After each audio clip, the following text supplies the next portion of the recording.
We're here in studio in rainy Cheektowaga. I'm here with Russ Gugino, and on the phone we have our state controller candidate, Joseph Hernandez. Now, I've talked about Joseph Hernandez before, and I want to give you the introduction a little bit again. I'm very, very impressed with this man's background. He was born in Cuba.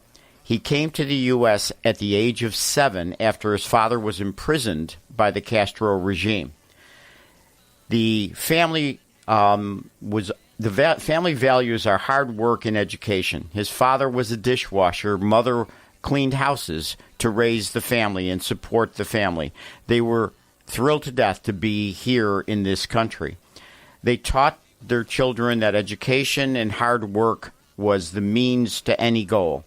So Joseph graduated from the University of Florida in 1996, Bachelor of Science, received a Master of Science degree in molecular genetics and microbiology, also received an MBA with a focus on finance and entrepreneurship.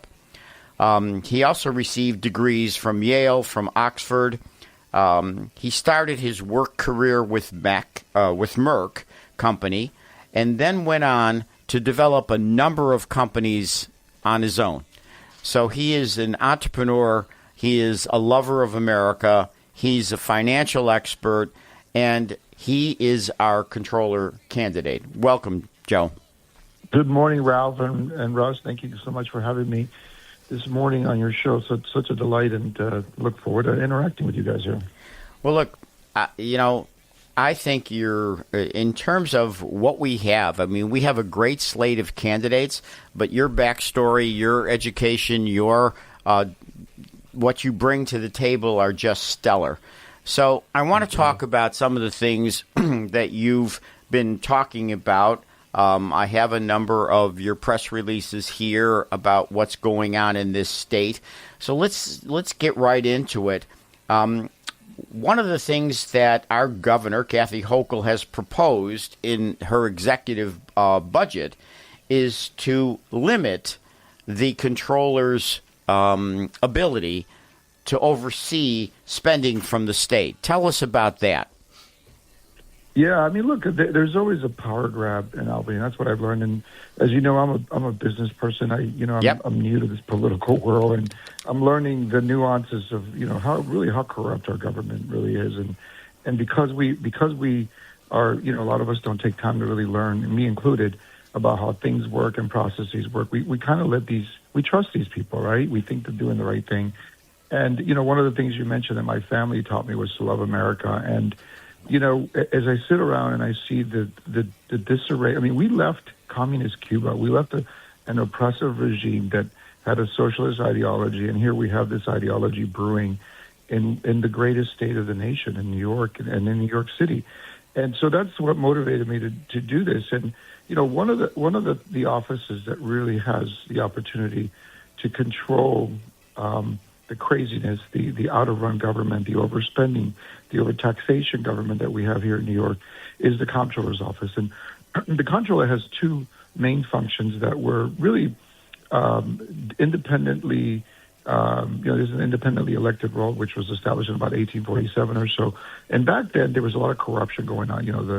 The elected officials were really kind of running a disarray with the government. So the people in government that were logical realized that it was important to have an independent office. So that's the role of the Comptroller. And the Comptroller has really two primary functions, very important, but two primary functions. One is to manage the massive pension fund, which is about $300 billion, the second, maybe third largest one in the country, an amazing amount of firepower that can be used for we have a fiduciary duty to make sure people get, pensioners get returns, but it can be used for a lot of benefit. And then the other one is this very important role, which is really central to the role, and that is the pre-audit, the audit role that the Comptroller has. So the Constitution is very clear. This is supposed to be the chief fiscal officer of the state, and they're supposed to, quote unquote, audit all vouchers. And what that means is any contracts, any invoices, anything that gets signed by the state and committed by the state needs to be audited, needs to be reviewed by the comptroller, and that's the independence of this office. For whatever reason, we have this minimum threshold of $50,000 that's been there for a number of years, and I still disagree. I think the Constitution is incredibly clear. The Constitution says all, not 50,000, not 300,000, which is what she's trying to impose now. So she's trying to change that limit from 50,000 to 300,000. And of course, she did a little trick with which a lot of politicians that don't want anything shined on them do, and that's that they put it in the budget. So she's basically put legislation on the budget to move the threshold from 50,000 to 300,000. So our Constitution, our state Constitution, you pointed out, Article 5, Section 1 of the New York State Constitution mandates that the controller audit all vouchers before payment and review official accounts, all of them.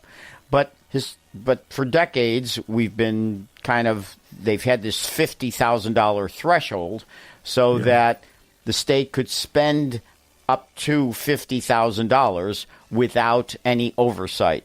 But now Hochul wants to increase that number from $50,000 to $300,000, which in your press release, you're estimating that would allow up to $3 billion of state contracts to go forward without any scrutiny whatsoever. That's right. And if you analyze what the bolus of those contracts, they're really contracts around consultants. They're contracts that are for philanthropic. So think about organizations that may or may not be doing good to the state. So she would have effectively carte blanche to effectively give out $300,000 contracts to all these entities with zero oversight, and that's against the Constitution. And I made it very clear, and I made it very clear to her and her people that if this passes into law as part of the budget, I will sue her the next day. There's no question this is unconstitutional. The courts, there's previous cases that validate the power of the office, and she's trying to shortchange the process. And she's doing that because she is concerned that I will get elected. And if I get elected, hopefully Bruce Blakeman gets elected as well. I think, we have an amazing ticket that should replace the complete executive team, in Albany. But she's concerned that I'm going to really bring accountability to not only Albany, but also to New York City. And I'm going to do that. I've been very clear. When I get into power, if I'm lucky to be elected on November of this year, we're going to elect you, Joe. We're going to elect you. Thank you. We're going to audit every single penny that comes in and out of the coffers, and I'm going to build. I've said this many times. We're going to build the most sophisticated fraud strike team that the world has ever seen. We're going to hire, and we're already lining up these people. We're going to hire forensic accountants. We're going to hire ex-career prosecutors that understand financial crimes. We're going to use data mining tools, sophisticated data mining tools to track every dollar. And God help us, if we find fraud and abuse, those people are not going to see the sunlight again. We're going to make sure that we enforce the laws that are on the books and that we hold people accountable. We are already the most taxed state in the nation, and we get robbed on top of that. So that's got to stop. We're going to stop, and we're going to stop that day one. And she's concerned. She's concerned that there's going to be real scrutiny, real oversight, and real accountability coming to Albany. And so she's doing everything she can to maneuver these things. And, again, we've been very clear. We will sue her the next day that this gets signed into law. We know that during COVID, especially, that she spent a ton of New York State money. She spent hundreds of thousands of dollars, millions of dollars, really without any oversight, because obviously DiNapoli, is connected to the situation and let it all happen. All to major donors. I mean, that's the game that gets played. Major donors get the contracts. The corruption is so blatant, and it's almost like people just roll their eyes nowadays. It's not. There's no real accountability of what happens here. And to your point, the comptroller is supposed to be an independent office. You're supposed to pound on the table when you see malfeasance, stealing from the taxpayers. You're supposed to pound on the table when there's fraud and abuse in the system. And our current comptroller is really a lapdog to Albany. Yes. In no occasion has this individual, Tom DiNapoli, who's been there for has been there since before the internet, if you can believe that. This individual doesn't want to ruffle anybody's feather. This role is innately supposed to be a feather ruffler. You're supposed to say no sometimes. You're supposed to pound on the table and say, that's irrational. This taxation is irrational. These fees that you're adding on are irrational. The way you're spending the money is irrational. I mean, you're supposed to have somebody who's going to say no.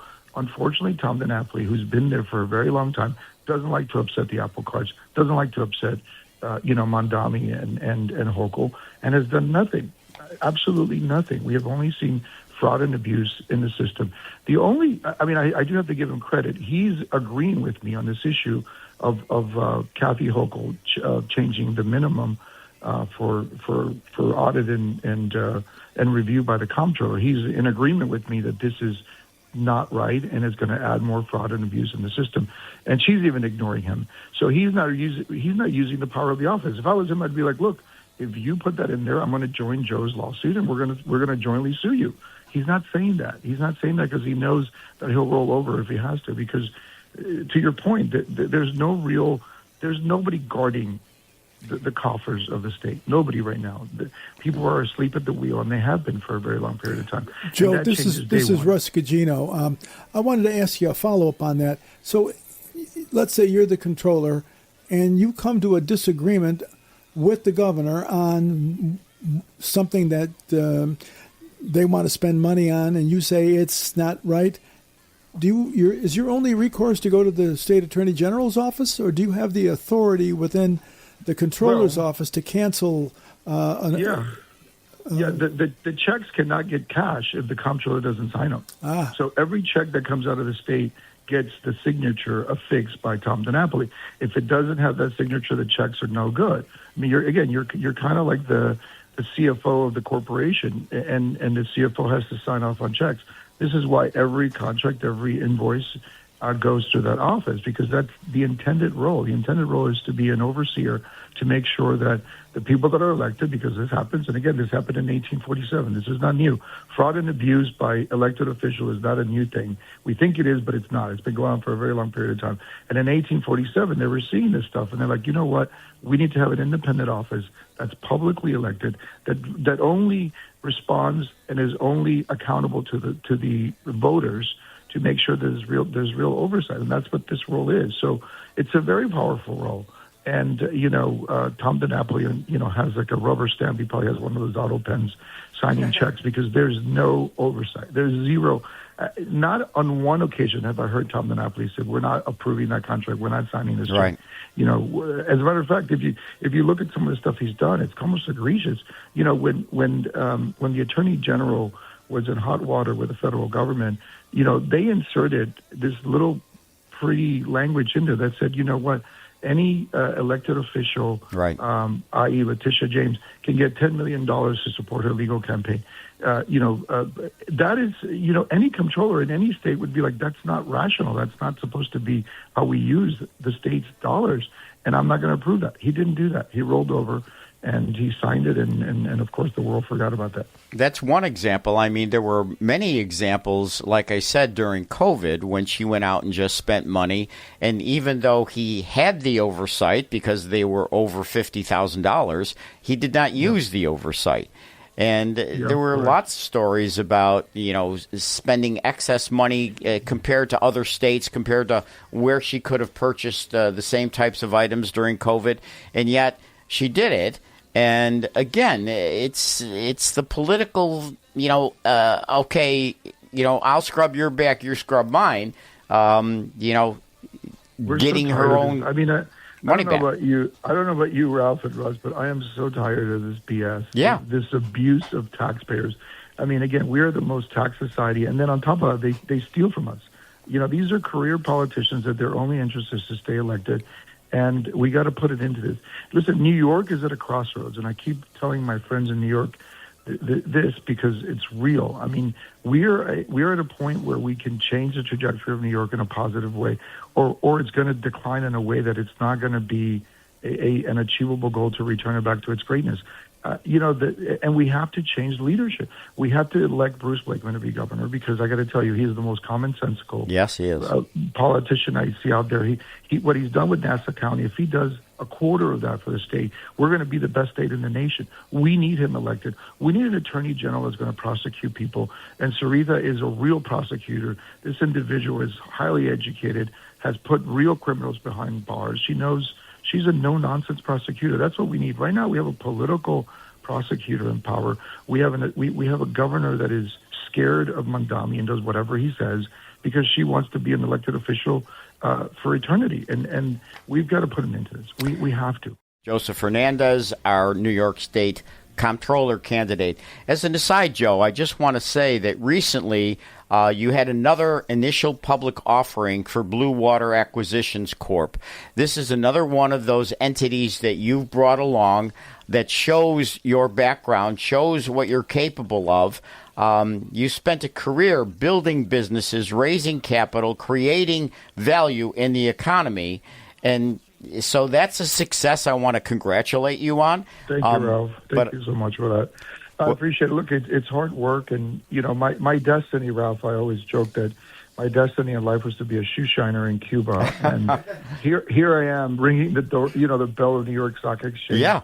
Who would have thought a Cuban kid, with that whose father washed dishes and mother cleaned houses could do that? And that's only in this great country. It's only in America that you achieve that kind of greatness through hard work, dedication, and love of country. I think it's a testament. I think there are little kids in Cuba, the little kids in India, the little kids in China that want that kind of dream. There's little kids in Buffalo, New York that want that opportunity, and we have to provide that opportunity for people that are going to advance this great country. Well, it is 250-year-old experiment that has just been astronomically valuable to humanity. I'm just delighted to just be part of it, and that's why I love America so much, and that's why I'm doing this. It is so refreshing to hear a candidate with that type of background, with that type of desire, with that type of feeling toward our country. I mean, some of that, maybe a lot of it, has been lost over the decades. You coming from Cuba, coming from that background, having your father and mother having to work menial jobs to support a family. I mean, that's what my grandparents did. That's what a lot of our grandparents did. But it gets lost along the way, but it's not lost on you. And that's why I so appreciate your candidacy. Thank you so much. I mean, that is the history of America. I mean, America is a country of fighters and strugglers and people that just came here to give their family, the next generation, a better life. And, for some reason, we have allowed the naysayers, the people that hate America, to educate our kids and to not be proud of being American and of hating the capitalistic society that has done so much for humanity. I always say, look, when you compare, let's have an educated dialogue about socialism and capitalism and the differences between the two. And when you look at socialism and communism, it's killed 100 million people in history. If you look at what happened in Mao's China, what happened in Vietnam, what happened in Cuba, Venezuela, the list goes on and on. And in Russia and in the Soviet Union, compare that to capitalism, which has lifted 1 billion people out of poverty, that you can point to capitalism and say the reason those people are now out of poverty and have a meal to eat every day is because we allow the free market to do its thing. And we have somehow allowed these socialist, crazy left liberals to run the agenda and to drive the messaging. And you know what? We should be proud to be Americans. This is an amazing country. Not only can you achieve anything, but what we have done for humanity, think about it. We're only a 250-year-old experiment. Right. That's how old our country is. That's we right. put a man on the moon. We sequenced the human genome. We have done so much. We have created artificial intelligence that's about to revolutionize humanity. I mean, this came out of America. It's because we have a free market that rewards hard work and success and allows a person like me, a kid of an immigrant, to succeed. And we have to tell that story over and over because we need to be proud of this amazing country. It is an amazing country. And sometimes you need to see the crappy perspective to appreciate greatness. And I unfortunately come from a crappy perspective. I came from socialist Cuba and communist Cuba, so I appreciate this country even more, I think, than the average. And we just have to tell the story, continue to tell, and remind everybody, including our kids, especially our kids, how amazing this country is, because it really is. Well, well beyond your capability that is proven in what you've accomplished during your lifetime, what your educational background is, the degrees you have, and the number of businesses that you started. Those traditional values that you constantly talk about, your love for America, I'm sold on you 1,000%. Thanks, Rob. Let's talk now about, I want to talk about New York City. I want to talk about Buffalo. So we have Mondami now in New York City. I mean, that's a disaster for New York. I know. Where does the comptroller, what role can the comptroller play in that type of situation? Oh, I'm Mondami's worst nightmare. I'm sure that he has nightmares at night, and one of them is Joseph Hernandez. Because if I become comptroller, every dollar that goes to that city is going to be audited. We're going to put a tracing device on every single dollar. We're going to see where it goes. Whether it's abuse, and likely most of the dollars are abuse in New York City. But I'm going to bring real oversight to New York City. Mondami will not be able to spend $1 of our of our hardworking taxpayers' dollars without me putting an examining glass to his activities. And I'm his worst nightmare. I know I am. I mean, he tells people I am his worst nightmare. So I intend to play the role of a real watchdog for our taxpayers. We need it. The abuse that's happening in New York City, of the taxpayers, we're taxing everybody to death. We're driving away our tax base. And by the way, the services are horrible. I live in New York City. I can tell you there's trash everywhere. The potholes are, you feel like you're driving in Mogadishu. It is a city that's poorly run, and yet all they want to do is tax more. I mean, they're being creative with how we tax. Now they're taxing us at death. They're taxing us if we're successful and we have an additional property. They're taxing people that used to live here and want to invest in New York City. I mean, they're taxing us if we drive in the streets that we already technically paid for. It is overtaxation, and this is a socialist mindset. These people don't want to work; they just want to tax the people that do work, and it's got to stop. Your quote. You cannot tax, spend, and borrow your way into prosperity. That quote of yours is so true. And yet, Mondami and others that follow in that footsteps, and I'm afraid Sean Ryan in Buffalo will, think that can be done. This is taxing now the second residence that someone might own in New York City. I mean, it's just one thing after another. They just try to find whatever they can that they can put a tax on or a surcharge on, and they're driving the people who do earn a living. They're driving the people who create jobs. They're driving the people who create the economy. They're driving them out of New York. Absolutely, and I think some of these politicians have never studied. I mean, Mondami has read the Communist Manifesto multiple times, but he failed to read an economics book because you can't. This is not logical economics. I mean, for one thing, the state of New York is primarily funded by 82,262 people. Remember that number. 82,262 people are the people that make more than $1 million, and they pay almost 60% of the taxes in the state. There's only 735 corporations that pay 75% of the taxes to the state. If you drive those people out, we all suffer because the tax base is gone. And by the way, the fixed cost doesn't go away. These programs that we have, this $250 billion, $260 billion budget, this $150 billion budget in New York City, those get paid. Those are fixed programs. They're very hard to ratchet back. And we're creating a fiscal crisis with our stupid policies, and it's got to stop. Our listening audience needs to understand what you just said. 82,000 people. So how many people are there in New York? 20 million, right? 20 million in the whole state. New York State, yes. Yeah. Roughly 20 million. And how many people pay 60% of the taxes, the income taxes in New York? 82,262. Wow. That's the number. That's incredible. And now you look at how many corporations there are in New York. The number must be staggering. And you're telling me that 735 of those corporations, a very, very small percentage, actually pay 75% of the corporate tax.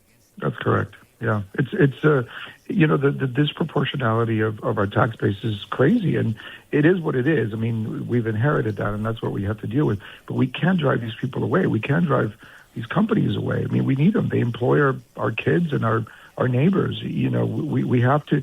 We got to create policies that allow more companies to come to the state.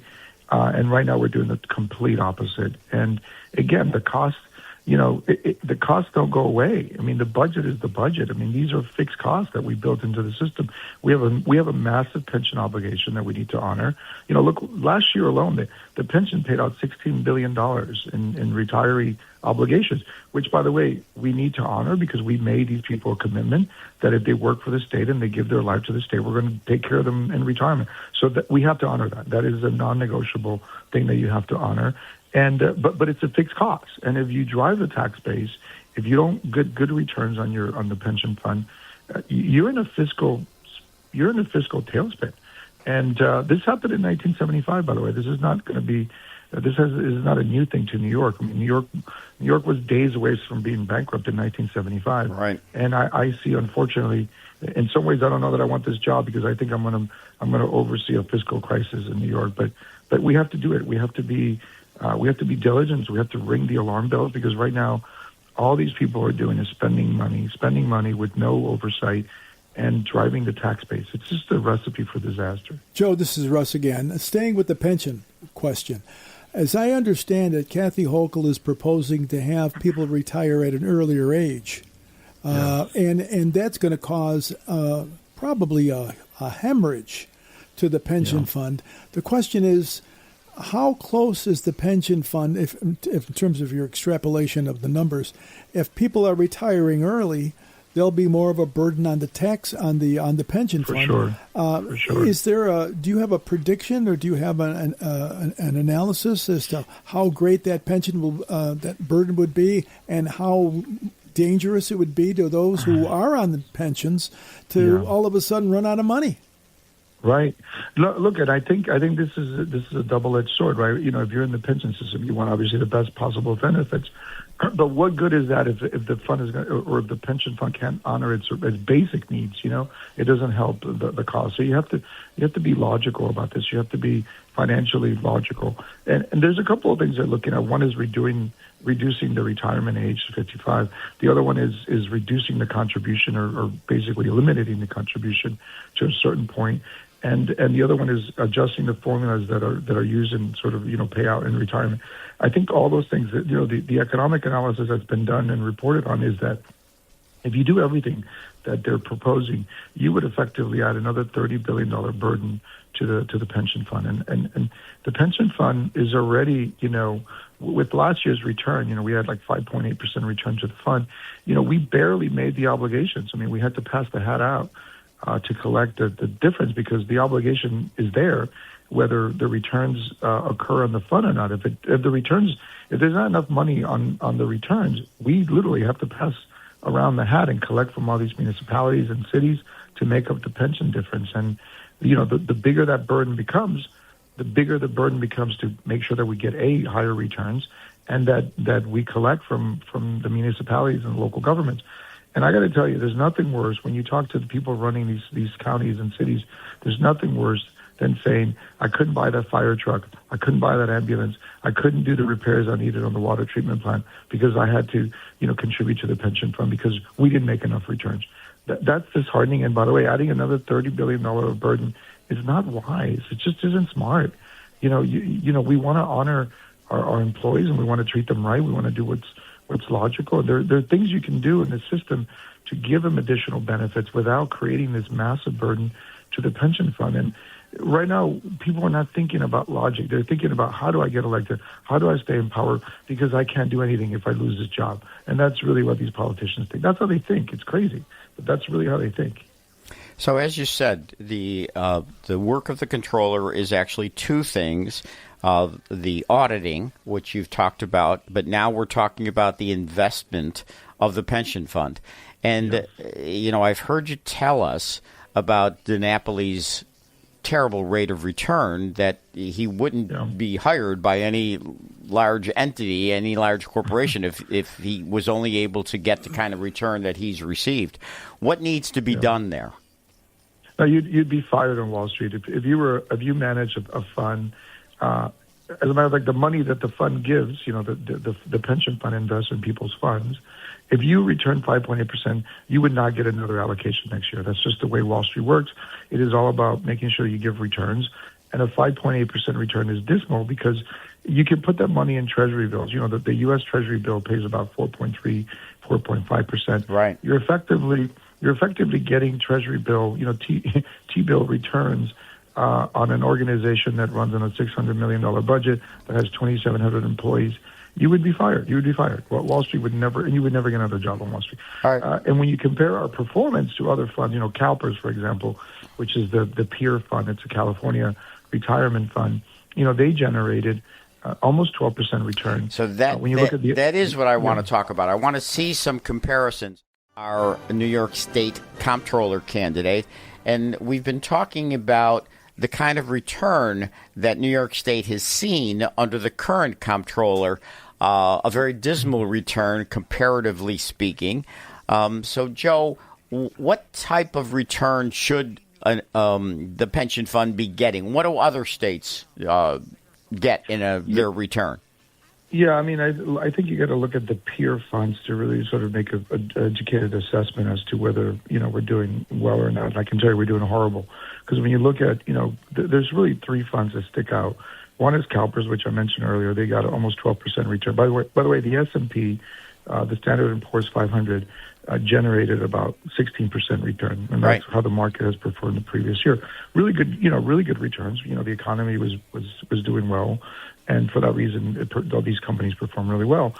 The CalPERS, they got a 12% return. The Ontario's Teachers Union, which is another similar, about $250 billion fund, also returned something similar. I think it was like 11.6 or something. And then the Canadian Pension Fund, which again is another similar peer fund, close to the same size as ours, also generated about 12% return. So when you compare these three to our dismal performance, you got to say something is wrong here. They're doing something wrong. And look, investing is, in investing we use this theory called the portfolio theory. And the portfolio theory is, you don't put all your eggs in one basket. You distribute. You got to take risks, to get good returns, but you also have to be conservative in some aspects of your portfolio. And unfortunately, what we've done is we handed Wall Street money. And look, I love Wall Street. I have lots of friends at Wall Street. I get invited to Wall Street dinners. I hang out with these guys. They like fees, but the reality is, we paid Wall Street $1.4 billion in fees for that kind of level of performance. And, we're just being lazy. We're not managing the money correctly. In my opinion, we're handing this money for favors, for political favors, and we're not doing what we're supposed to be doing, which is we have a fiduciary duty. This role has a fiduciary duty to the pensioners to get the highest level of returns at an educated, controlled risk. And we haven't done that. We're just asleep at the wheel again, just like in every aspect of this particular role. We have been asleep at the wheel. I would do things differently. If you look at what CalPERS does, for example, they have their own in-house investment team in the high growth sectors. You got to run this like a private, like a fund on Wall Street, to generate returns. You got to invest in the future. Right now, we're investing in what the big corporations that are trickling along and getting some growth, but the real growth is in things like private credit, in the next generation of technologies like AI, like data infrastructure, financial technologies. To think of Revolut and these other next generation financial vehicles, advanced manufacturing, things like chips, robotics. Look, we're in a deficit in this country and in this state. The only way to make up that deficit is to bring automation and to basically create efficiency in the way we do things. And the next generation of companies are going to be the ones that are doing advanced manufacturing, things like robotics, life sciences, biotech. This is the next revolution, and New York needs to play a role in that. We need to invest in that through the fund and from an economic development perspective as well. It takes foresight, but it's not something that is not out there. I mean, I happen to be on the Statler Foundation here, and the Statler Foundation was established by Statler decades ago. It is a fixed fund. It does not. We do not ask for donations. We do not receive any donations. So the fund is roughly $38 million. We, in order to stay, the organization has to give away 5% every year. So if you have to give away 5% every year, you obviously have to earn more than 5% on your return, given that situation, given inflation. Otherwise, you're going to end. We've been able to maintain well over 11% return on our investment. So it isn't rocket science. It's not. I mean, it takes a professional. It takes people that know what they're doing. It takes people with a broad knowledge that you have in terms of the investment market.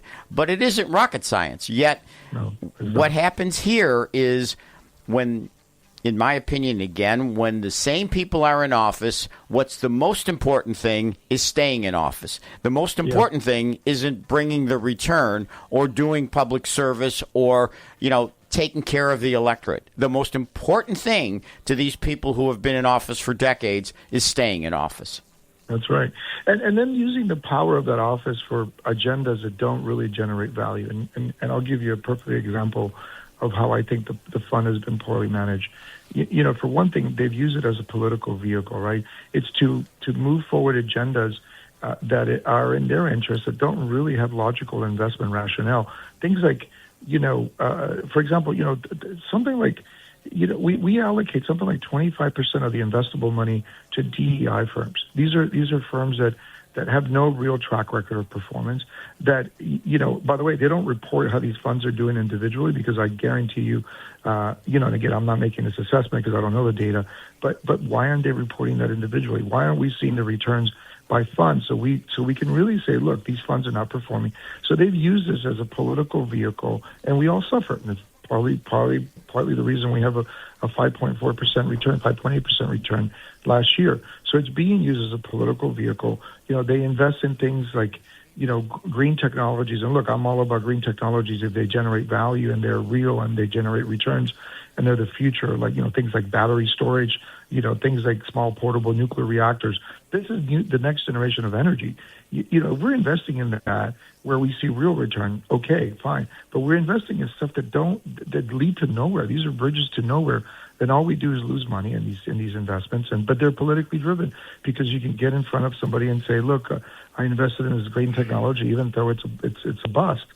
So we're using that fund for political reasons, when it should be, because the fiduciary duty calls, you should only be focused on internal rate of returns to the pensioners. And that's not what's occurring today. No, it certainly is not. And again, a lot of it is one hand washing the other. I'll invest with your company, make sure I get my donation back. Oh, gosh. Let's talk a little bit about Buffalo and Sean Ryan's proposed now 25% tax increase. Tell me what you think of that situation. Well, unfortunately, Buffalo, by the way, Buffalo has some of the nicest people. I love Buffalo. I've had the opportunity, Ralph, to visit Buffalo a number of times, and just the nicest human beings. I mean, just really, really good people. It is a very, very special place, and I love coming to Buffalo, even in the cold winter. A Cuban kid visiting Buffalo is a sight to be had. But anyway, good people. It's unfortunately been poorly run for a number of years, so they have this massive sort of overhang. But the reality is, look, in your house and in my house, when we don't have the money, we don't spend. Cut back. That's right. Don't spend. We don't go to dinner five days a week. We go to dinner 2 days a week. That's right. Maybe we don't have the luxury car. We have the car that does its job. Maybe we don't get, all the cable channels. We get one or whatever. So we cut back. For whatever reason, in New York politics, whether it be the cities or the state, we just like to spend. And when we're in a deficit, we spend more. It is irrational. It is illogical. And I think that's what's happened in Buffalo. Buffalo has this crazy expenditure requirement, and they don't have the fiscal means to cover them. And they have an additional problem, which is they have an outflow of people. Like in the state, people are leaving Buffalo in the record numbers. The tax base is leaving. So they have a significant financial challenge. And instead of, again, cutting back, Sean Ryan is doing what most, Democratic, highly socialistic mindset elected politicians do, and that's to increase taxes. And in this particular case, they want to increase the property tax by 25%, which is crazy. It is absolutely insane. It'll drive people out of their houses. I mean, this is going to create a greater exodus than anything else. But more importantly, look, if I am state comptroller, this is not going to happen because you have a tax cap in the state. You have a constitutional tax cap. They're not supposed to do this. They're not allowed to do this. Why isn't the Napoli jumping up and down and saying, Mr. Ryan, you cannot do this. This is not in the best interest. And plus, it violates the requirements that you have to make sure that you stay within. The tax cap is really clear. It says you could only charge 2% or the inflation rate, whatever is lowest. And in this particular case, 25% is not the lowest number. And by far. It's a violation of the tax cap. So, look, Joe, I appreciate that you're on the show. I appreciate everything we've talked about. The show's coming to an end, but I want to be able to let people know about you and how to contribute to your campaign. So we were in a situation, not that I would have approved it, but we're in a situation with matching funds. And so people can make what are relatively small donations to your campaign, and the state matches those funds with a multiplier. So how do people get to know you? What's the website that they should go to? How can they make donations? How can we get the right people into office finally? I appreciate that. I appreciate that plug, Ralph, because my campaign manager would choke me if I don't say something about this. I'm used to, and I raise lots of money on Wall Street. I ask people for money all the time on the investment side, and it's really easy. For whatever reason, it's very difficult for me to ask, hardworking people. I understand the person like you to run a campaign. But look, the reality is this is the most important. This is the most consequential battle that the state of New York will have in the next foreseeable future. If we don't bring logical government to Albany and to our cities, New York is toast. We're done. And I hate to be the naysayer here. So we need money to do that. Unfortunately, that's how we do it. I don't want to take money from people that expect favors from me because I'll never do that. That's not the way. That's not my moral compass.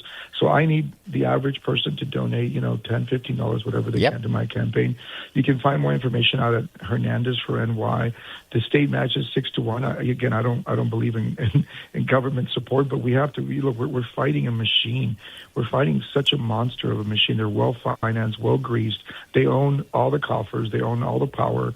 And this is an uphill battle. We are like invading the Omaha Beach. This is the same battle that we have here, and we need money and any contribution. We will treat it with the highest level of respect. We know you work hard for your money, and but I would be honored if you guys can help us on this amazing battle, which is going to transform the way the state is seen and what we do. Our kids are leaving in record numbers. We need to create an environment where they have a reason to stay, and we need to change leadership in Albany. Okay, so that website again, give it to me again. It's Hernandez, HERNANDEZ, 4NY.com. 4 being FOR or the number 4? No, 4, FOR, yes. Okay. So Hernandez, HERNAD. NAN, sorry. Let me start it again. HERNANDEZ,